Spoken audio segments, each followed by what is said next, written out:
aux différents désastres. Et je crois que ceci tombe après nommé, dans la mesure où le gouvernement, à travers le Fonds national d'éducation, est en train de mettre les bouchées doubles pour finaliser la construction de plusieurs dizaines d'établissements. Et ceci va appuyer, aider énormément. Une des autres composantes essentielles du projet aussi, c'est tout ce qui est renforcement de la gouvernance administrative pour appuyer le ministère, notamment dans un des défis majeurs, c'est avoir des données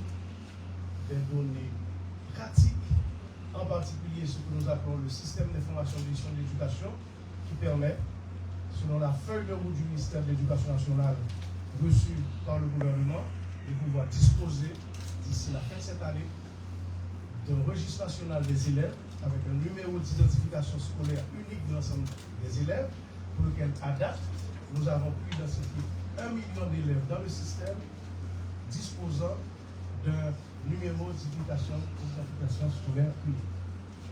C'est la même chose au niveau du registre national des enseignants, qui est aussi un projet très fort pour le ministère des Finances, quand il s'agit de maîtriser la base des enseignants tant du secteur public que du secteur privé de l'éducation. C'est une avancée majeure. Donc c'est un support aussi pour ceci, ça peut être le registre national des écoles. Mais ce projet aussi vise un des départements très importants. Le ministre des Finances en a parlé récemment, qui est important quand on parle du Grand Nord, le Nord et le Nord-Est, parce qu'il y a tout un volet qui concerne la formation technique et professionnelle dans le département du Nord-Est en particulier, appuyer un certain nombre d'écoles professionnelles existantes avec des partenaires locaux du secteur privé, du secteur éducatif, et ce sera aussi une occasion pour que le ministère puisse avancer aussi avec ses projets de lycée technique agricole, puisqu'il y en aura un à Wanamé également, dont on a beaucoup discuté avec le ministère.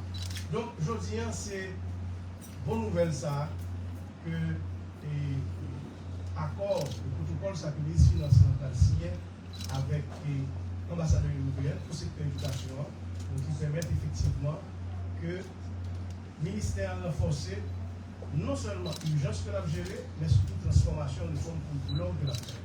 Donc, le grand sud BIA, donc ça va permettre de renforcer l'activité que le Fonds national d'éducation a fait pour nous ajouter plus de salles de classe, après tout le désastre qui est passé, faire salles de classe qui correspondent, qui résistent par rapport à ni tremblement de terre, ni par rapport à cyclone. Donc, ça sont gros bourrades pour renforcer le projet gouvernement dans sa guerre avec une construction de ce site-là.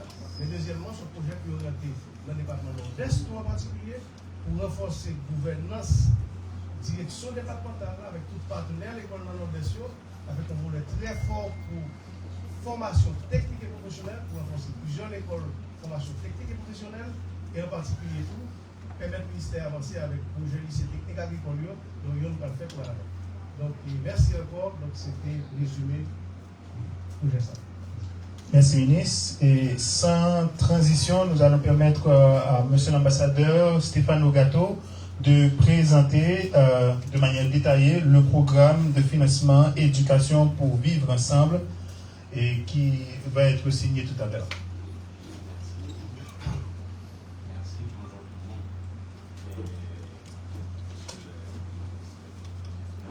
tout le monde.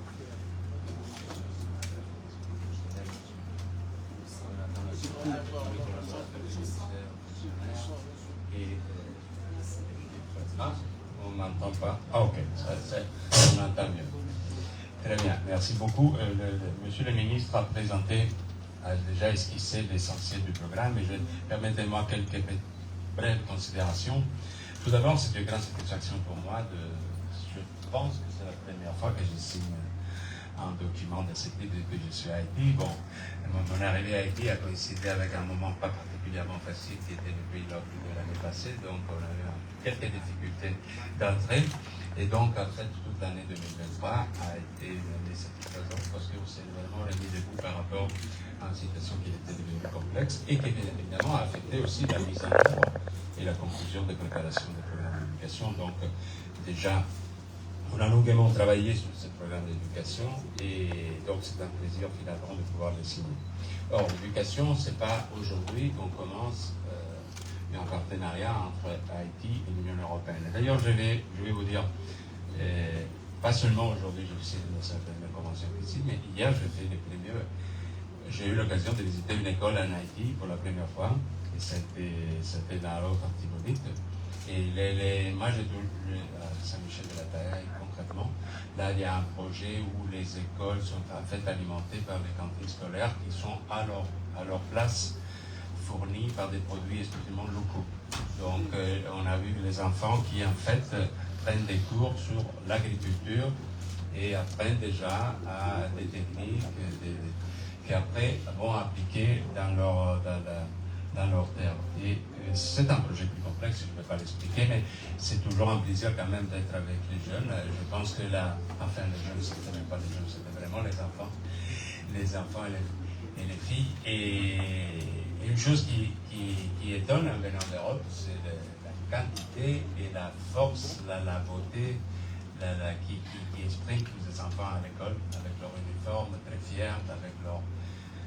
C'est très impressionnant. Donc c'est clair, c'est une démonstration évidente que la force d'Haïti, c'est la jeunesse, et c'est pour eux qu'il faut travailler. Donc très souvent, on s'inquiète, et à juste titre, de la crise sécuritaire, des problèmes de tous les jours, ce qui est vrai. Mais c'est vrai aussi que comme Union européenne, nous sentons la nécessité, même si on ne peut pas tout faire ce qu'on aimerait pouvoir faire pour sortir les pays, aider à sortir les pays de la sécurité, même si les choses vont s'améliorer, il faut quand même continuer de travailler pour l'avenir. On ne peut pas tout bloquer, tout attendre, tout soumettre au défi sécuritaire. Donc, on a des attentes pour l'avenir proche, mais on doit continuer de travailler. Donc, on travaille pour l'avenir du pays, parce que la crise un jour va être dépassée. Haïti va redevenir un pays fort et capable de créer des emplois suffisamment, à un nombre suffisant pour ses enfants et ça va les mettre debout. Donc nous, on est là, on sera là et on veut travailler déjà pour l'avenir. Donc l'avenir, ça veut dire continuer le travail infrastructurel sur les routes, continuer le travail dans le domaine éducatif qui est le plus important et appuyer tous les efforts de résilience qui sont nécessaires et qui sont nombreux. Donc ça, c'est un peu les trois domaines principaux de notre coopération. Ce qui concerne l'éducation, donc l'Union européenne est un des majeurs contributeurs mondiaux aux efforts d'éducation. En fait, le partenariat mondial de l'éducation est financé à hauteur de 50% par l'Union européenne et à 40% l'initiative Education Cannot Wait est aussi au niveau global. Haïti est bénéficiaire de ce deux fonds.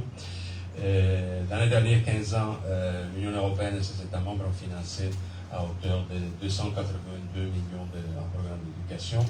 Et on a plus récemment développé une initiative qu'on appelle dans notre jargon Team Europe. Ça veut dire on a mis ensemble le programme de l'Union européenne et de ses États membres, concrètement l'Espagne et la France, pour travailler ensemble sur le même secteur.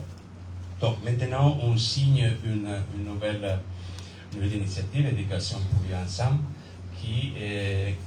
dont les objectifs principaux ont été déjà présentés par le ministre. Et donc, c'est la gouvernance administrative et financière du secteur de l'éducation, c'est l'accès au milieu scolaire à travers un programme de construction d'écoles et de salles de cours, comme on a précisé, résiliente, donc capable de supporter des chocs d'éventuels problèmes, et l'amélioration de la filière de formation technique et professionnelle dans le but donc de préparer les jeunes à des emplois. C'est pour ça qu'on a sélectionné certaines régions. On ne pouvait pas travailler dans la phase pilote, on ne peut pas travailler à l'échelle de tout le pays, mais on a choisi donc des régions, l'une particulièrement affectées qui ont été complexes, et d'autre part, on a choisi donc une région que nous pensons qui a un potentiel important de croissance à cause aussi de cette frontière que, bon, maintenant, elle n'est pas vraiment très utile telle qu'elle est, mais que dans l'avenir, doit devenir un pôle de croissance. Donc déjà, on sait que dans cette région, il y a un potentiel, et ce potentiel sera accru quand cette crise sera dépassé.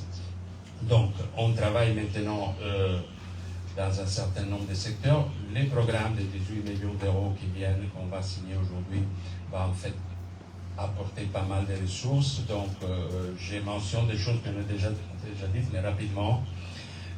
Accréditation d'écoles du Nord-Est, appuyer le fonctionnement des comités d'école, des comités des parents, l'étape supérieure de l'éducation, appuyer à la microplanification scolaire. Bon, et moi, une chose qui est très importante partout dans le monde, mais on voit aussi clairement à Haïti, je parlais avec le directeur hier de cette école, on voit, moi, une chose qui je remarque, c'est qui m'impressionne par rapport à d'autres pays où j'ai travaillé, c'est tout d'abord que les Haïtiens, tous paraissent absolument dévoués à l'éducation de nos enfants. C'est-à-dire c'est pratiquement le premier sujet qui sort. Premier, deuxième, éducation des enfants. Et quand on parle de sécurité, on pense surtout aux enfants. La sécurité des enfants, et on en a déjà parlé dans le passé, l'attachement pendant même la crise de l'année passée, comment les parents ont voulu que les écoles quand même reprennent et que donc les gangs s'éloignent. Et l'effort quand même fait par la police, les efforts qui existent pour sécuriser les écoles. Or, on sait qu'il y a une situation, par exemple, de déplacement qui fait que certaines écoles ne peuvent pas protéger. Donc, on sait qu'il y a des problèmes conjoncturels. Mais quand même, la chose la plus importante, c'est de voir tous les enfants dans leur uniforme, avec leur tresse, les filles, qui vont tous les jours à l'école malgré les difficultés, et l'attachement avec lequel on les envoie. Les parents, la première préoccupation. Donc, ça, c'est déjà un potentiel. Vous savez qu'il y a des pays au monde où on ne donne pas beaucoup d'importance à l'éducation. On pense, par exemple, que l'éducation des filles n'est pas tellement aussi importante, ou que l'éducation, finalement, c'est quelque chose qu'on peut négliger. Mais ici, si on n'envoie pas les enfants à l'école, c'est par obligation. C'est parce qu'on ne peut pas, mais pas par manque de volonté. Donc, ça veut dire que l'éducation est bien là dans la tête et dans le cœur des parents. Donc, c'est très important. Parce que c'est justement sur les enfants c'est les enfants qui vont bâtir. Donc, on veut appuyer cette démarche. C'est pour ça qu'on a. Donc, on va bâtir des écoles plus résilientes, mais aussi on va renforcer donc la filière de formation technique et professionnelle, parce que nous tous savons qu'Haïti peut être viable, a besoin de créer beaucoup d'emplois pour que les jeunes restent et puissent être employés ici. Dans les pays. Donc là, je vais mentionner une composante spécifique qui n'est pas exactement au sein de ce programme, mais qui est totalement liée à lui, qui est l'initiative Global Gateway, qui justement on a Global Gateway dans les pays d'Amérique, et pour Haïti, on a choisi un programme dans le domaine de l'éducation qui porte justement sur la construction d'écoles en utilisant une technologie d'utilisation de poubelles, des résidus qui sont transformés en matériel de construction. Ne me demandez pas le détail, je n'ai aucune idée comment il faut ça, mais c'est très bien, je trouve que c'est très bien, parce que c'est quelque chose qui donc peut tourner très utile. Et donc, et voilà, et même à terme, on pourra même imaginer que si la technologie se démontre adaptée, et je crois que c'est possible, on va le faire dans plusieurs provinces, mais si elle pourrait même engendrer des investissements et du travail ici, parce qu'on pourra effectuer toute cette transformation ici. Et donc on aura un win-win situation. Et là, ce travail ensemble. Merci beaucoup. Merci, monsieur l'ambassadeur.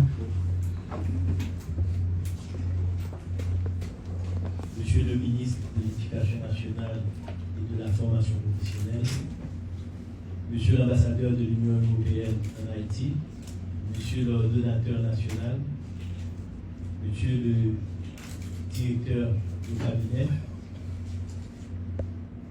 Mesdames, Messieurs les cadres de l'administration publique, particulièrement du ministère de l'Économie et des Finances, chers amis qui accompagnent l'ambassadeur, chers amis de la presse, Mesdames, Messieurs. Alors je commence par dire merci au ministre de l'Éducation nationale pour ces mots et qui mettent en évidence et je dirais, le projet.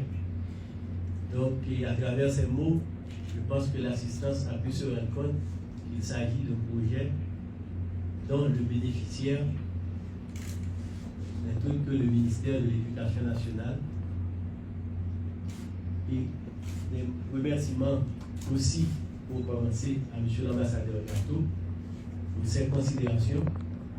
Donc, il a des yeux qui ont vu juste, parce que là, l'engagement, d'abord, il dit qu'il est à sa première signature depuis qu'il est en Haïti. Et c'est une signature qui intervient, c'est un financement qui va au ministère de l'Éducation nationale. Donc, c'est pour traduire l'attachement de l'Union européenne au relèvement social d'Haïti. Monsieur l'ambassadeur, je vous remercie et transmettez nos remerciements à toute l'Union européenne. C'est avec un plaisir renouvelé que je m'adresse à vous à l'occasion de la signature de la convention de financement relative au programme Éducation pour vivre ensemble entre la République d'Haïti et l'Union européenne pour un montant de 18 millions d'euros. Cet événement qui nous réunit aujourd'hui témoigne sans embâche de la ferme volonté de l'Union européenne d'accompagner le peuple haïtien dans sa quête de développement. Il nous donne l'occasion de saluer l'excellente relation de partenariat qui existe entre la République d'Haïti et l'Union européenne. Je voudrais adresser mes salutations et mes remerciements à l'ensemble de l'assistance pour avoir répondu à notre invitation. Je saisis cette opportunité pour exprimer aussi mes remerciements à mon homologue et ami, le ministre de l'Éducation nationale et de la formation professionnelle, pour la franche et fructueuse collaboration entre nos deux ministères, particulièrement lors de la préparation de cette convention de financement. Cette signature intervient après de multiples échanges techniques entre le ministère de l'Éducation nationale et la formation professionnelle, la délégation de l'Union européenne et toutes parties prenantes dans le cadre de la préparation de ce projet. Je me réjouis de l'appropriation de ce programme par le ministère de l'Éducation nationale et de la formation professionnelle, et c'est le moment d'exprimer toutes mes reconnaissances à son endroit. Mesdames, Messieurs, le renforcement de la gouvernance de l'éducation à tous les niveaux, y compris la formation professionnelle, demeure l'une des priorités du gouvernement qui est conscient du rôle prépondérant de l'éducation en tant que facteur déterminant de prospérité, d'épanouissement des populations et de consolidation de l'unité nationale. Le programme d'éducation pour vivre ensemble vise entre autres à améliorer l'accès à une éducation de base de qualité, à renforcer les capacités dans la gestion du secteur de l'éducation à travers le développement des infrastructures scolaires et à soutenir le programme de formation technique et professionnelle. Ce programme s'inscrit dans le cadre des efforts du gouvernement visant à améliorer la résilience sociale et communautaire à travers le pays, notamment dans les zones frappées par le tremblement de terre du 14 août 2021. Et ici, nous faisons allusion à la péninsule sud, comme l'a mentionné et l'ambassadeur Gato et le ministre de l'Éducation nationale. Il s'agira aussi pour le gouvernement, à travers ce programme, de renforcer la résilience des écoles face au choc climatique et de faciliter l'accès des jeunes à des compétences techniques et professionnelles nécessaires à l'emploi et à l'entrepreneuriat, tout en améliorant l'accès et la qualité des services de l'éducation. Mesdames, Messieurs, l'objectif de développement assigné à ce programme sera atteint à travers le renforcement de la gouvernance et le pilotage du système éducatif, l'amélioration et la sécurisation de l'accès à l'éducation dans la zone affectée par le séisme, avec attention particulière aux filles, l'amélioration des compétences techniques et non techniques acquises par les bénéficiaires de la formation technico-professionnelle FTP pour le marché du travail. En accordant ce financement, l'Union européenne et les États membres, par l'entremise de l'initiative Team Europe, manifestent au gouvernement leur soutien dans la mise en œuvre du plan de relèvement de la péninsule sud et des politiques sectorielles de l'éducation. Redondance, une séance de photos et après je pourrai vous lire le communiqué de presse relatif à cette cérémonie.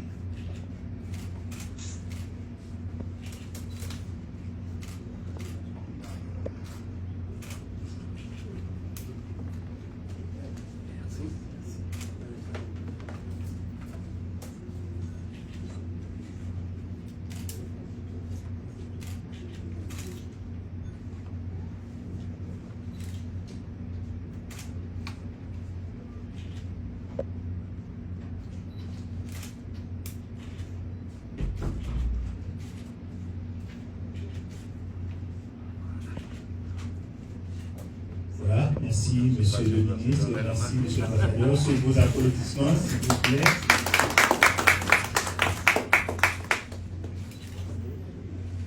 Alors, en attendant que les salutations. Nous vous remercions. Nous vous remercions parce que vous abonnez avec Créole Promo sans prendre souffle.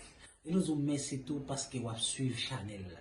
Vous suivez Go plateforme, puis mon plateforme. Plateforme qui est là pour faire analyse sans fausse côté. Plateforme qui est là pour le bagay yo, Jean yo ya. Toujours abonné, toujours partagé, toujours commenté. Et n'attendons pour demander qui sont besoin, qui sont aimés et qui sont plutôt tout. Créole Promo, sans qu'on souffre. Ciao.